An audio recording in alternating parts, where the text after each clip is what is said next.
म चाहिँ अत्याधिक नसा सेवन गर्ने, जुवा तास खेल्ने है। नसा भन्नाले डाँडक्सी, चुरो, खैनी आदि इत्यादि मधु प्रवाह गाँजाहरू यस्तो चाहिँ अत्याधिक सेवन गर्थेँ। माछा मासु भक्षण गर्ने काम हुन्थ्यो। अनि अब व्यापार व्यवसायमा पनि अब ठगी गर्ने, तपाईँको जुवा तास खेल्ने होइन, त्यस्तै खालको कार्यहरू गतिविधि हुन्थ्यो।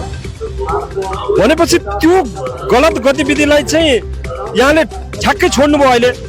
हजुर, मैले जब सन्त रामपालजी महाराजको ज्ञान पाएर उहाँको शरण ग्रहण गरे पछाडि मैले यो कुराहरू चाहिँ एकदम